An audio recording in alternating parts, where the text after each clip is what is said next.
আবুজর ঘুমিয়ে গেছে।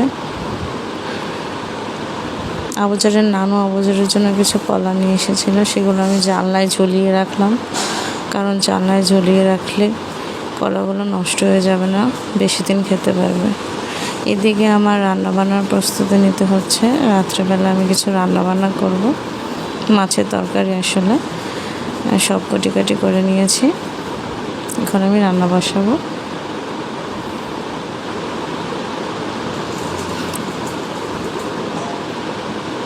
প্রথমে তেল দিয়ে নিচ্ছি।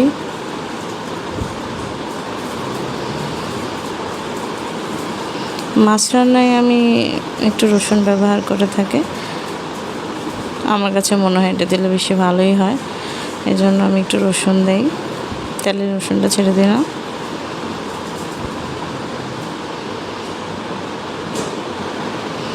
রসুনটা সামান্য একটু হয়ে আসলে তারপরে পেঁয়াজটা আমি দিয়ে থাকি।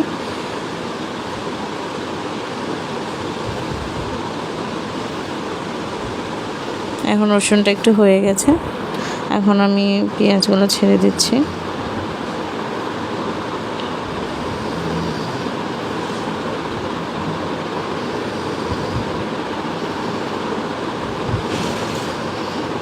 পেঁয়াজটা একটু নেড়ে চেড়ে নিচ্ছি। পেঁয়াজটা ভালোভাবে যাতে তাড়াতাড়ি দ্রুত সিদ্ধ হয়ে যায়, এজন্য পেঁয়াজের মধ্যে আমি লবণ দিয়ে নেব। তো তরকারির পরিমাণ মতো লবণ দেব। আমি 2 চামচ লবণ ব্যবহার করলাম। এবার আবার নেড়ে চেড়ে দিলাম।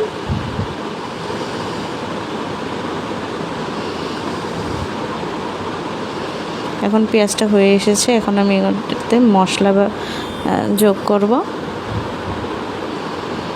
প্রথমে হলুদ দিলাম 2 চামচের মতো। তারপর ধনে গুঁড়ো 1 চামচের মতো হবে। তারপর মরিচের গুঁড়ো দিলাম 2 চামচ।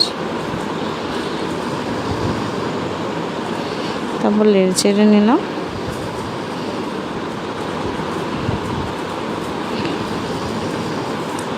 এখন মাছগুলোকে ছেড়ে দেব। এর আগে জিরে বাটাটা দিয়ে নিই।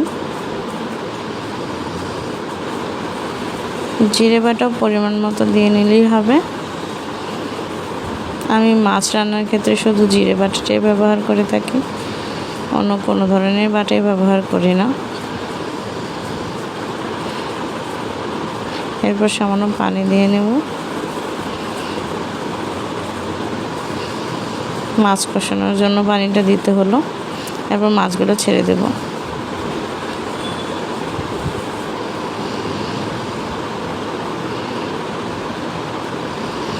মাছগুলো একটু নেড়ে চেড়ে পজিশন মতো দিয়ে তারপর ঢাকনা দিয়ে ঢেকে এগুলোকে সুন্দর মতো সেদ্ধ হতে দেব।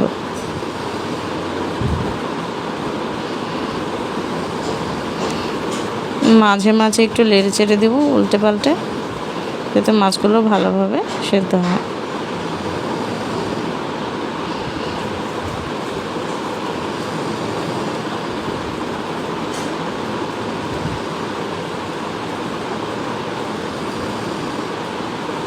তারপর আবার ঢেকে দেব। আমি মাছগুলোকে উঠিয়ে নিয়েছি। এরপরে এখানে আমি আলুগুলো দিয়ে দেব।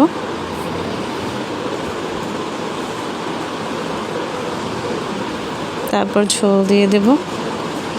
আলুগুলো একটু নেড়ে চেড়ে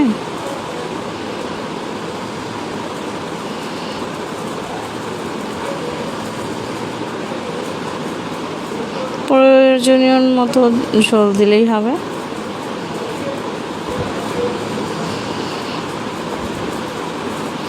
তারপর কাঁচামরিচগুলোও দিয়ে দেব।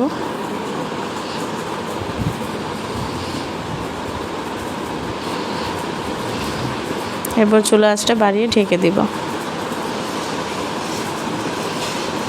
এখন কিছুক্ষণ জাল হয়েছে, এখন আমি এর মধ্যে কেটে রাখা যে বেগুনগুলো রেখেছিলাম আমি সেগুলো দিয়ে দিব।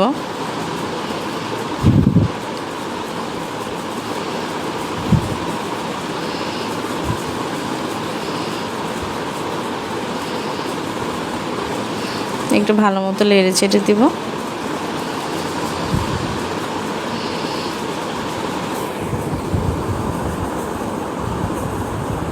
এরপর কিছুক্ষণ এটাকে মিডিয়াম লো হিটে জাল করব।